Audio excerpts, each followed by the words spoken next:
Hey gamers, Maniac here with GameAccess.net doing a quick little PlayStation video. I promise you guys PlayStation content all throughout this week and you are certainly getting it. The first thing I wanted to do here for today involves a comparison, or at the very least a direct comparison, between the Sony DualShock 3 controller and the new PlayStation 4 DualShock 4 controller. There are a lot of differences. I know the names are similar, the design is quite similar in a lot of ways, but there are a lot of differences. First thing you'll notice about the DualShock 3 is that it's almost identical since the original DualShock controller when on the original PlayStation system. They didn't really change that much about this controller. It's still got a start and select button. It's still got a D-pad. It's still got two analog sticks, which are designed very similarly. The interface buttons right there, triangle, square, cross, circle. What do you call it, shoulder buttons. And the only difference being really that this is a wireless controller, and there's some motion control in this as well. Other than that, the form factor is very identical to the earlier controllers. It's designed practically the same, and except for one thing. This right here, this trigger can be moved down. On the earlier versions of the controller, these trigger buttons did not depress like this. They were not like that. I just want to say a few things right off the bat. I've heard nothing but complaints about this controller. Twitch hates it for several reasons. And these are the two. If I could break down the issues that most people have with these controllers, it's all pretty much the exact same two problems. Neither of which were ever really problems for me when I play. One is that these trigger buttons suck for one major reason. As you can see, they depress downwards. For some odd reason, a lot of players have complained about their fingers slipping off of these controllers at inopportune times. Maybe I just have the correct hand type or something like that, or I'm just used to the controller, but I've never had a problem where my finger has actually slipped off the controller. In fact, actually, I've seen third parties actually add little nubs to these things so that they would curve in a different way. I think the reason why I haven't had a problem with it, sorry about that. I think the reason why I haven't had a problem with it is because, let's see if I can zoom in on it properly or focus in on it properly. As you can see, there are textures. There's texture on this, on these buttons. Because of that, the texture has kept my grip. And the same thing here. The second problem that everybody's had with this controller is that these analog sticks stick outwards. They're not exactly made of very good rubber, and to be perfectly honest, if you leave them alone long enough, as you can see it here, I have been leaving this thing alone, it kind of gets a little bit oily, basically. I don't know what that is. I've seen some other stuff cause that problem. But yeah, another concern that they have is that these analog buttons, number one, are in bad spots. They're not very comfortable to handle. But also the fact of they do point outwards, which also has a problem of grip slip. Again, like I said, there is texture on this, so I haven't really had a problem with my fingers slipping off of an analog.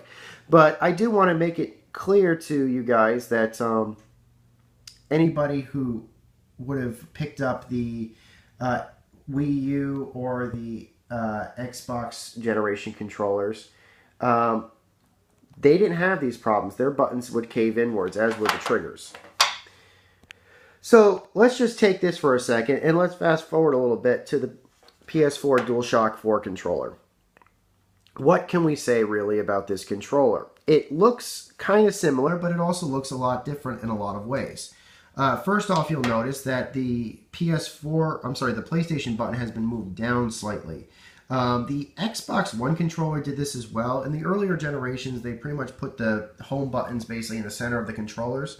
The unknown camera person, I don't know why, but both on the PS3 controller and on the Xbox 360 controller, would always involuntarily be hitting the home button whenever, whatever game they were playing. Usually they get really caught up in playing something and all of a sudden the home menu would come up, or the XMB. It was really annoying for them that they'd be in the middle of a game and all of a sudden everything would stop and the home button would be hit by accident. And the unknown camera person had no explanation for that. Second thing is that there's a microphone here. There's no microphone on, so it can output audio. It's very similar to how the Wii U controller can output audio. There is no start and select button anymore. There's a very clear options and share button, which kind of act as that.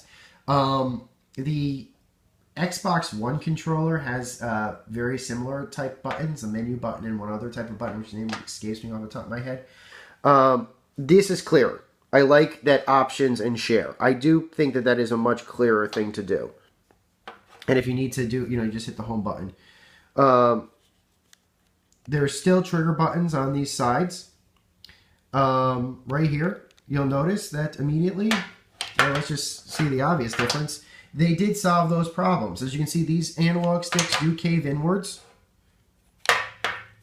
And the trigger buttons also cave inwards.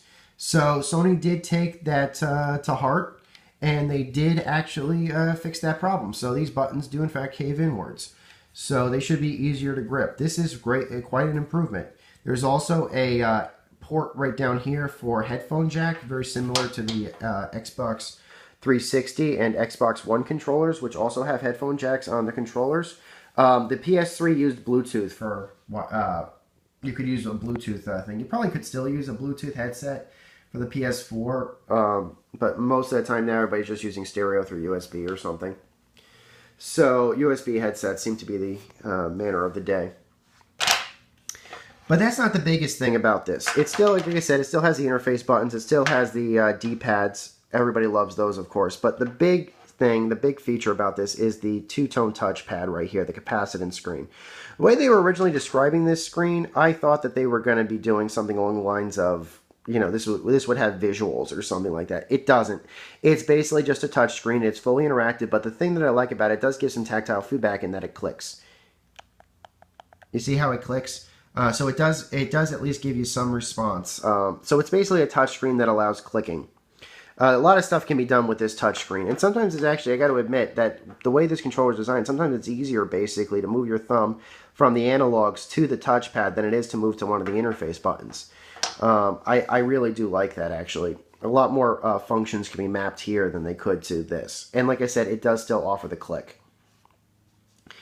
There's also the light bar right here, which interfaces with the PlayStation camera, which is a 3D camera, which allows for motion, very similar to the IR transmitter that's in the Wiimote or the light that's inside the PlayStation Move. The light cannot be turned off during gameplay. It can be dimmed in the most recent firmware, but that's it. People don't like it. They kind of don't like the fact that they said the battery life is not very good because of that, but I haven't had much problem with battery life on this thing just yet. It's also got USB 3 charging capabilities. This uses USB 2. This predates USB 3. It's still wireless, which uses USB charging out of the box.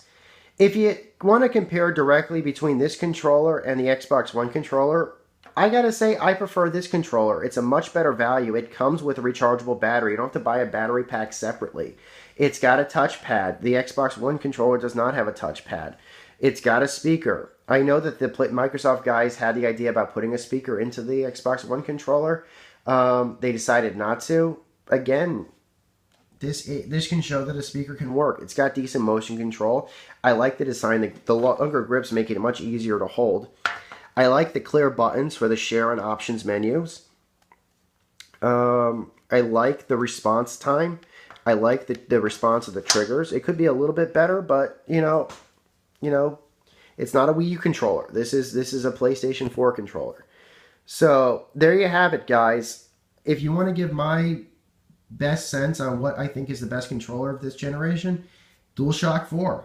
Until next time, guys, this is Maniac with GameAccess.net. Over and out.